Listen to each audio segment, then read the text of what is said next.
In fluffier sand, I open my 60 up a little bit more to get more bounce on it.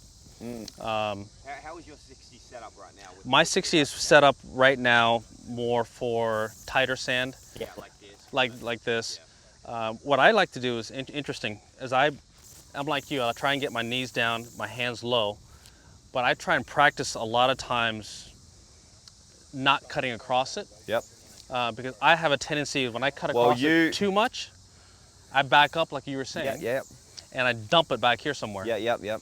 So I like. So you do it through the hands though, like this. I right? can do it with the hands, Yep. and I try and do it through the arc, and I try and feel like when I'm practicing, I draw these. Yeah. As a practice session. Yeah. Now, in a tournament, I would never draw it that much. That. Yeah. But it'd be more it's neutral. more this way neutral. Exactly, because I have a tendency to wipe, and I practice too much wiping. Yeah. Then I get in a bunker and Well, it's even worse. And also you got to be careful because when you're doing that, it can bleed over into chipping. It can bleed over. Yes. Into, you know what I mean. So, and then also if you release the hands, start releasing the hands too much, it can bleed into other Correct. things. But you know, for me personally, I've got the HiToe wedge. I've been playing for a year now. This is I was talking to the guys about it. You know, recently or just before, is that I only change my wedges maybe twice a year. Only because I create enough spin as it is. And so these guys change. How many wedge changes do you go through? I went probably 7 in the last 10 tournaments. Yeah, so you practically won a tournament, really. One and a half One tournaments. and a half, yeah. Yep. So these guys, I mean, obviously when you're short side, you need spin, but I like to, as you saw that, I create enough spin. Yeah, you do. So I do have a little bit of heel relief, so I can get through. I don't really change too much in regards to the bounce. When I come to Bermuda and I'm chipping out of Bermuda, I'll change, and fluffier sand, I'll change to a larger bounce. Yeah, only because 100%. Bermuda you need the bounce. Yep.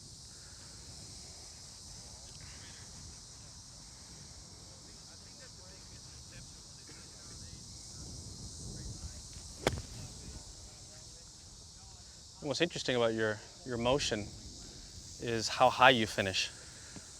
Well, you know what the big hands. thing for me is I want to be as aggressive and as positive as I can through the hitting zone. Yeah.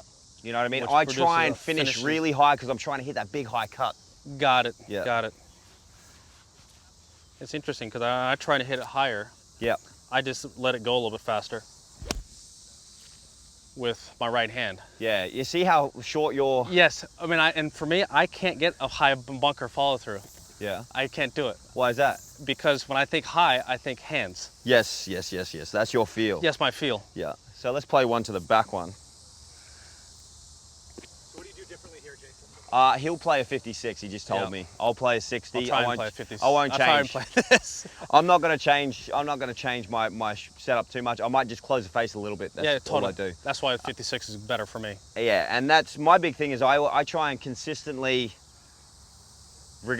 wherever it is, doesn't matter if it's a short shot or a long shot, I'll try and hit it exactly the same behind the ball all the time.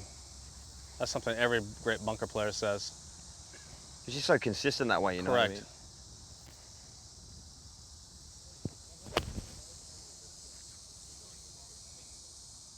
That's awesome. Yeah. Well done, dude. Thanks. Do you want it the 56 and try and play a different one? No. I'll try and, I'm a little further right. So you got your face way too open for... But see, what I do, it's interesting. You'll I'll shut it arc down? it. I'll shut it down okay, just a touch. I get you.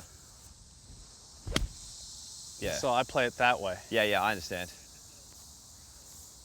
See, my big theory behind bunker shots is that if I can consistently hit it behind the ball where I need to and take as minimal sand as possible, I can just land it somewhere near the pin and it'll stop really quick. Right. And that's on all shots. Yep. So then, because the big thing about sand is when you're hitting bunker shots and you don't have consistent strike, sometimes it comes out crisp and spins, and sometimes it comes out running. Right. You know, and I'll play the chunk and run, but ball a little further back or no? No, you know what I do is I take a longer backswing. So when I'm aiming at these holes, I know exactly how hard to hit it, but I'll saw it off a little bit shorter so I can get that more aggressive swing. Got it.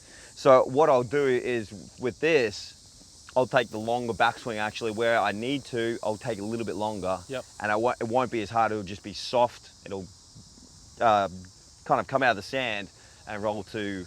Would you open the face less? Yes, I do open the face just a little bit less. Yeah. You know what I mean? I No, didn't, totally obviously get didn't hit it And clean, you know but that's it's gonna run. that's what I usually typically do if I'm going to hit a soft one. But What would you say to amateurs about bounce and sand condition and kind of, what would be a simple rule to kind of help educate how they should be choosing a bounce? Well, I don't think any amateur should ever go below 12 degrees of bounce. yeah, Just because it'll dig. You're not practicing all the time. Bounce is your friend. yeah, And especially in bunkers, bounces in the most important part about it. If you don't have any bounce, then it's going to be digging, and they don't practice enough. So yeah. I would say Bounce stay is your north of friend. 12. Yeah, yeah. Like you said, I mean, and mind you, that when it comes to amateurs playing out of a bunker, I'm constantly telling them, open the face, open the face, open the face, get more bounce. Because and that's what you more got to do. bounce. You have to open the face to get the bounce to be able to get it up out of the sand. Yep. They seem to come in and just come in with a square face. When you come into the square face, it wants to dig. So you got to open that face, get the bounce, and to propel it out of the bunker.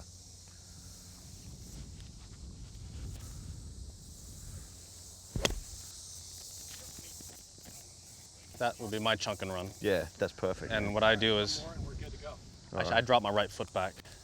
This way? Yeah. Yeah. It's amazing how so many ways of playing golf. I mean, I got so many lessons from Sevi out of how to play all this stuff. Yeah. And it's the feels are so different. I know exactly what you mean about hooking the ball though.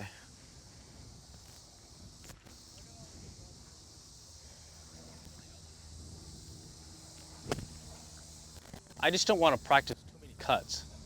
Yeah. Because it starts bleeding into everything I do. Yeah. As you said, chipping starts getting too rakey. Yeah.